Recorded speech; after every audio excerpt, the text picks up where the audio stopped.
목을 적신 사람은 셈에서 등을 돌리는 법이다. 윗사람이 아랫사람을 통제하는 가장 강력한 방법은 바로 희망을 이용하는 것이다. 마치 갈증에 시달리는 자에게 샘물을 조금씩 제공하는 것처럼 필요한 순간마다 약간의 만족을 주되 결코 완벽하게 채우지 않는 것이 핵심이다. 희망을 품게 하되 그들이 결코 완전한 성취감을 느끼지 못하도록 만드는 것, 그것이야말로 진정한 종속의 기술이다. 뜨거운 태양 아래 목마른 여행자가 발견한 작은 샘. 그는 갈증에 지친 몸을 이끌고 샘물로 다가가 두 손으로 물을 떠서 목을 적신다. 시원한 물이 목을 타고 내려갈 때마다 피로가 씻겨 내려가는 듯한 안도감을 느낀다. 그러나 목을 충분히 축이고 나면 그는 샘을 더 이상 필요로 하지 않는다. 충분히 갈증이 해소된 뒤에는 그 샘을 다시 쳐다보지 않고 등을 돌려 떠난다.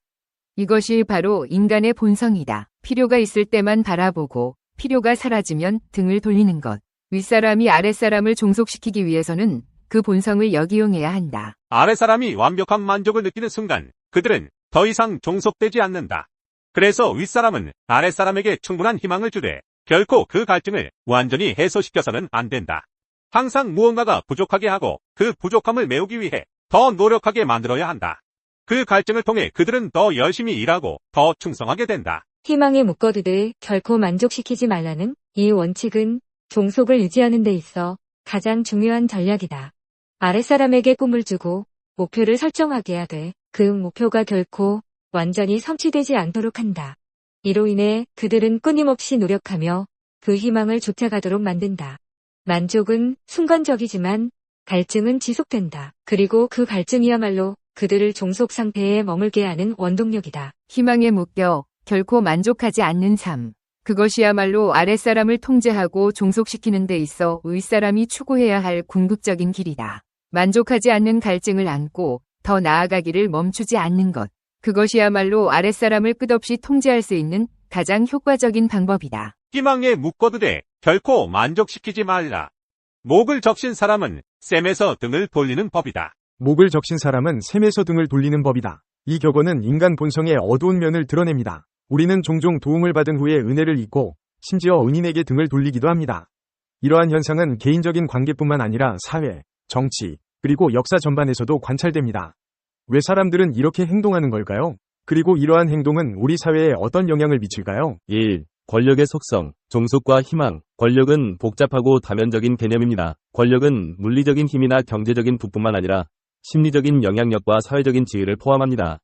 권력을 가진 사람들은 종종 다른 사람들을 자신의 의지에 종속시키려 합니다. 이는 협박이나 강요와 같은 직접적인 방법뿐만 아니라 희망이나 보상을 이용하는 간접적인 방법으로도 이루어집니다. 사람들을 희망의 밧줄로 묶는 것은 공정 사람들이 하는 방식이며 감사의 말에 만족하는 것은 농부나 하는 짓이다.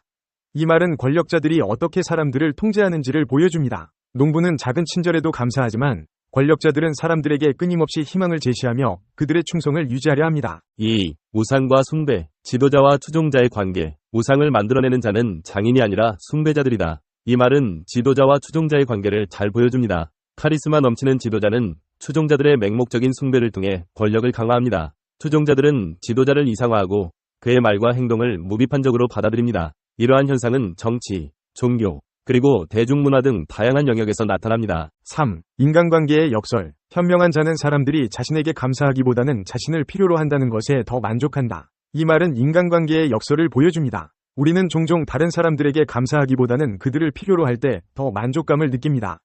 이는 우리가 다른 사람들에게 의존하고 싶은 욕구와 동시에 그들을 통제하고 싶은 욕구를 가지고 있기 때문입니다. 4. 은혜를 잊는 심리. 농부의 태도는 궁정 사람들보다 기억에서 쉽게 사라진다. 이 말은 사람들이 왜 은혜를 잊는지를 설명합니다. 농부의 친절은 일상적이고 예상 가능한 반면 권력자의 친절은 특별하고 예상치 못한 것입니다. 따라서 사람들은 농부의 친절을 당연하게 여기고 쉽게 잊어버리지만 권력자의 친절은 오랫동안 기억하고 감사하게 여깁니다. 5. 권력의 양면성. 목을 적신 사람은 셈에서 등을 돌리는 법이다. 금접시에 담긴 오렌지는 과즙을 짜내고 나면 시궁창에 내던져진다. 종속감이 사라지면 우호적인 태도도 사라지기 마련이며 존경심도 없어진다. 이 말은 권력의 양면성을 보여줍니다. 권력은 사람들을 끌어당기는 동시에 밀어내기도 합니다. 권력자에게 종속된 사람들은 그에게 우호적인 태도를 보이지만 동시에 존경심을 잃을 수도 있습니다. 이는 권력자가 자신의 힘을 남용하거나 다른 사람들을 착취할 때 특히 두드러집니다. 6. 권력 유지의 기술. 사람들을 희망에 묶어두되 결코 만족시키지 말라. 이 말은 권력 유지의 기술을 보여줍니다. 권력자는 사람들에게 끊임없이 희망을 제시하며 그들의 충성을 유지해야 합니다. 하지만 동시에 그들을 완전히 만족시켜서는 안 됩니다. 만족한 사람들은 더 이상 권력자에게 의존하지 않기 때문입니다. 7. 권력의 함정. 그러나 이런 일을 너무 과도하게 밀고 나가서는 안 된다. 그리 되면 사람들은 은연중에 그대가 잘못을 범하기를 바랄 것이다. 이 말은 권력의 함정을 경고합니다. 권력자는 자신의 힘을 과신하고 욕심을 부리기 쉽습니다. 하지만 이는 결국 사람들의 반감을 사고 권력을 잃게 만드는 원인이 됩니다. 따라서 권력자는 자신의 힘을 책임감 있게 사용하고 다른 사람들의 존엄성을 존중해야 합니다. 또한 우리는 권력의 속성을 이해하고 권력자의 유혹에 넘어가지 않도록 경계해야 합니다.